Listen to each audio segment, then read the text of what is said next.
नमस्कार, आपके साथ मैं हूं सुरभि शर्मा। खास रिपोर्ट की शुरुआत आज शाम को वैक्सीनेशन प्रोग्राम पर सबसे बड़ी मीटिंग होने वाली है और इस मीटिंग से पहले कई राज्यों ने फ्री में वैक्सीन लगाने का ऐलान किया है, तो वहीं कई राज्यों ने केंद्र से मदद भी मांगी है। आज होने वाली मीटिंग से पहले वैक्सीन पर हो रही पॉलिटिक्स और फ्री वैक्सीन की इकोनॉमिक्स समझने के लिए यह खास रिपोर्ट देखिए।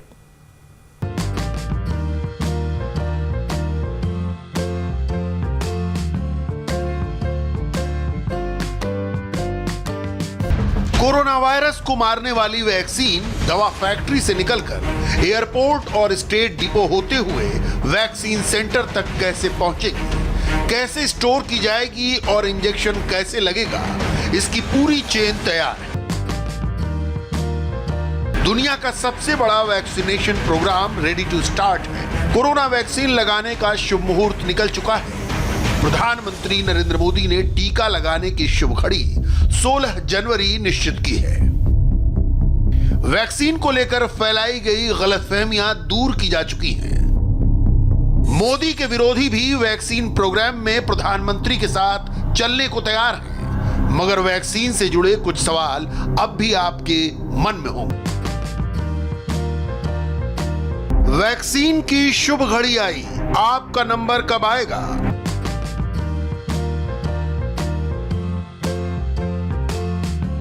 जब टीका लगेगा तो क्या कोई साइड इफेक्ट होगा?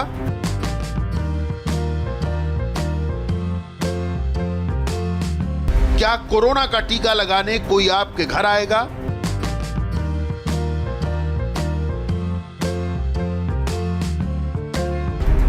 क्या कोरोना वैक्सीन सभी लोगों को फ्री में मिलेगी? टीकाकरण की शुभ घड़ी जैसे जैसे नजदीक आ रही है, फ्री वैक्सीन वाली डिमांड जोर पकड़ रही है। प्रधानमंत्री नरेंद्र मोदी वैक्सीन प्रोग्राम पर 30 मुख्यमंत्रियों से मिलने वाले हैं, लेकिन मोदी फ्री वैक्सीन पर कोई कमिटमेंट नहीं कर रहे। प्रधानमंत्री ऐसा क्यों नहीं कर रहे? इसके लिए वैक्सीनेशन का पूरा इकोनॉमिक्स समझना होगा। फ्री टीका का हिसाब किताब हम आपको समझाएंगे, लेकिन इकोनॉमिक्स समझने से पहले वैक्सीनेशन की पॉलिटिक्स समझ लीजिए। कुछ हेडलाइंस देखते हैं। हाल में ममता बनर्जी सरकार ने फ्री वैक्सीन का ऐलान किया है। बिहार और केरल सरकार भी अपने अपने राज्य में फ्री वैक्सीन लगवाएंगे। दिल्ली की केजरीवाल सरकार ने मोदी से फ्री वैक्सीन की डिमांड की है। महाराष्ट्र सरकार फ्री वैक्सीन के साथ टीका लगाने का खर्च भी मांग रही है। फ्री कोरोना वैक्सीन की डिमांड राजस्थान की गहलोत सरकार की। बांग्ला में लिखी गई ममता बनर्जी की इस चिट्ठी का मजमून हम संक्षेप में पढ़ देते हैं। मुझे ये बताते हुए बहुत खुशी हो रही है कि हमारी सरकार ने पश्चिम बंगाल के सभी लोगों को बिना किसी पैसे के कोविड-19 वैक्सीन लगाने का फैसला किया है। पश्चिम बंगाल में चुनाव होने वाले हैं, इसलिए ममता बनर्जी की सरकार ने फ्री वैक्सीन लगाने का ऐलान किया है। दीदी को लगता है कि टीका लगाकर वो अपने बंगाल के किले को गिरने से बचा लेंगी। केरल में भी इसी साल चुनाव है, इसलिए वहां की सरकार ने भी फ्री वैक्सीन का दांव खेला है। बिहार में चुनाव हो चुके हैं, वहां फ्री वैक्सीन का चुनावी वादा था, जिसे पूरा करने के लिए नीतीश कुमार सरकार ने कैबिनेट में प्रस्ताव पास किया है। इस तरह फ्री वैक्सीन 3 राज्यों में मिलेगी, पश्चिम बंगाल, केरल और बिहार। सस्ती बिजली और फ्री पानी देने वाली केजरीवाल सरकार को लगता है कि फ्री वैक्सीन देने से उसके वोट बैंक का दायरा भी बढ़ सकता है, लेकिन दिल्ली में चुनाव हो चुके हैं, इसलिए केजरीवाल अपनी सरकार का खजाना खाली नहीं करना चाहते। दिल्ली सरकार की डिमांड है कि सारा खर्च मोदी सरकार उठाए। कल मुख्यमंत्री जी ने डिमांड की है, ट्वीट किया था, उन्होंने कहा था कि पूरे देश में मुफ्त दी जानी चाहिए। और 3 दिन पहले यूनियन हेल्थ मिनिस्टर के साथ मेरी बीसी थी, वीडियो कॉन्फ्रेंसिंग थी, तब भी मैंने उनके सामने रिक्वेस्ट की थी कि भाई देश के सभी नागरिकों को मुफ्त दी जानी चाहिए। उस टाइम सारे मंत्री भी थे, सारे देश के हेल्थ मिनिस्टर्स थे, तो मैंने भी रिक्वेस्ट की थी कि भाई सबसे पूछ लीजिएगा, सबका ओपिनियन यही होगा। कोरोना वैक्सीन पर पार्टी वाइज क्लियर डिवीजन है। बीजेपी रूल्ड स्टेट के चीफ मिनिस्टर्स प्राइम मिनिस्टर के ऑर्डर पर वैक्सीन लगाने की तैयारियों में जुटे हैं। उत्तर प्रदेश की योगी आदित्यनाथ सरकार वैक्सीनेशन की रेस में यूपी को नंबर 1 बनाने के लिए दिन रात काम कर रही है। योगी ने टारगेट रखा है, जब तक यूपी के हर एक व्यक्ति को वैक्सीन नहीं लगा देते तब तक टीकाकरण अभियान रोकेंगे नहीं। मैं प्रधानमंत्री मोदी जी का आज के अवसर पर अभिनंदन करता हूं, जिन्होंने घोषणा कर दी है कि 16 जनवरी से कोरोना के वैक्सीन लगेंगे। पहले चरण में चिकित्सकों को और स्वास्थ्य कर्मियों को यह वैक्सीन लगेगा। दूसरे चरण में सुरक्षा और राजस्व से जुड़े हुए कर्मियों को इसके साथ जोड़ा जाएगा। तीसरे चरण में 50 साल की उम्र के लोगों को और विभिन्न प्रकार की बीमारियों से ग्रसित लोगों को, और चौथे चरण में से सामान्य लोगों को भी इस वैक्सीन का लाभ प्राप्त हो पाएगा। जिन राज्यों में कांग्रेस की सरकार है वहां 36 बहाने हैं। छत्तीसगढ़ की सरकार भी दिल्ली और महाराष्ट्र की तरह टीका लगाने का पूरा खर्च मोदी सरकार से मांग रही है। मैंने तो शुरू से यही कहा और मेरी यही सलाह भी है, राय भी है कि ये वैश्विक और राष्ट्रीय स्तर की महामारी है। तो राष्ट्रीय कार्यक्रम जैसे स्वास्थ्य के होते हैं या अन्य राष्ट्रीय कार्यक्रम होते हैं, आपदा की स्थिति में केंद्र की सरकार जैसे जिम्मेदारी निभाती है, इस आपदा की स्थिति में भी बिना लाग लपेट के केंद्र सरकार को आगे आके और सहृदयता से कहना चाहिए कि नहीं, ये पूरा जो कार्यक्रम कोविड के वैक्सीनेशन का है, ये केंद्र सरकार वैक्सीन उपलब्ध कराएगी।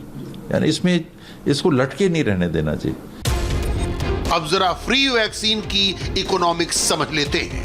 वैक्सीन बनाने वाली कंपनियों से कीमत के बारे में जो शुरुआती बातचीत हुई, उसके मुताबिक वैक्सीन के पहले 10 करोड़ डोज सरकार को कम कीमत पर मिलेंगे। यह कीमत 200 से 300 रुपए प्रति डोज हो सकती है। 10 करोड़ डोज के बाद वैक्सीन कंपनियां बाजार भाव पर वैक्सीन बेचेंगी। कोविशील्ड बनाने वाली कंपनी सीरम ने एक डोज की कीमत 1000 रुपए रखी है, यानी बाजार भाव पर 2 डोज के लिए 2000 रुपए का खर्च होगा। 130 करोड़ की आबादी वाले देश में फिलहाल नाबालिग बच्चों को टीका लगाने या न लगाने के बारे में सरकार ने कुछ नहीं कहा। सोमवार को शाम 4 बजे प्रधानमंत्री नरेंद्र मोदी 30 मुख्यमंत्रियों से मिलेंगे, तो इस पर भी फाइनल डिसीजन लेंगे। अगर बच्चों को टीकाकरण अभियान से अलग रखा जाता है तो भी करीब 70% आबादी यानी 90 करोड़ लोगों को टीका लगाना होगा। 90 करोड़ लोगों के लिए 180 करोड़ डोज वैक्सीन चाहिए। 180 करोड़ डोज को 1000 रुपए से गुणा करें, 1,80,000 करोड़ आता है। यह सिर्फ टीके का खर्च है, ऑपरेशनल कॉस्ट इससे अलग होगी। डॉक्टर और मेडिकल स्टाफ की फीस, टीका पहुंचाने और स्टोरेज का खर्च, कोल्ड चेन और वैक्सीन सेंटर का इंफ्रास्ट्रक्चर कास्ट जोड़ेंगे तो यह रकम डबल हो जाएगी। 1,80,000 करोड़ का डबल 3,60,000 करोड़ होता है। एक झटके में इतना बड़ा खर्च दुनिया की कोई भी सरकार नहीं उठा सकती। इसीलिए मोदी सरकार ने स्टेज वाइज चलने का फैसला किया। जैसे जैसे वैक्सीन लगती जाएगी, रिस्क घटता जाएगा और वैक्सीन की कीमत भी घटती जाएगी। पहले फेज में 3 करोड़ लोगों को वैक्सीन लगेगी, उसका पूरा खर्च पीएम केयर्स फंड से उठाया जाएगा। सेकेंड फेज में 27 करोड़ लोगों को वैक्सीन लगेगी। इसकी लागत मोदी 30 मुख्यमंत्रियों को बताएंगे। बात सिर्फ पैसे की होती तो कोई रास्ता निकाला जा सकता है, मगर कांग्रेस को मोदी के हर फैसले को माइक्रोस्कोप लगाकर देखने की आदत पड़ चुकी है। इसीलिए कोरोना की 100% देसी वैक्सीन यानी कोवैक्सीन को दिए गए लाइसेंस पर अब भी सवाल उठाए जा रहे हैं। एक्सपर्ट्स कोवैक्सीन को ग्रीन सिग्नल दे चुके हैं। कोविशील्ड और कोवैक्सीन दोनों कंपनियों का साझा बयान आ चुका है। फिर भी देसी वैक्सीन से कांग्रेस की आपत्ति खत्म नहीं हो रही। कोवैक्सीन की फेज 3 अभी पूरा नहीं हुआ है। करीब 28,300 या 28,000 के आसपास सैंपल लेने थे और करीब 23,000 कुछ ही ले पाए हैं, तो वो प्रोसेस में है। लेकिन फेज 1 और फेज 2 के ट्रायल से उन्होंने ये अनुमान लगाया कि ये सेफ है, इसकी इम्यूनोजेनिसिटी प्रमाणित हो गई है, तो इमरजेंसी यूज़ के लिए इसको लगा रहे हैं। सामान्य जो इस्तेमाल करना है उससे अभी जब तक पूरे रिजल्ट नहीं आ जाते, मेरी राय है कि हमको रुकना चाहिए। सोशल मीडिया पर कुछ लोग सजेशन देते हैं कि पहले नेता लोग वैक्सीन लगवाएं। ऐसे लोगों को कर्नाटक के हेल्थ मिनिस्टर डॉक्टर के सुधाकर की बात जरूर सुननी चाहिए।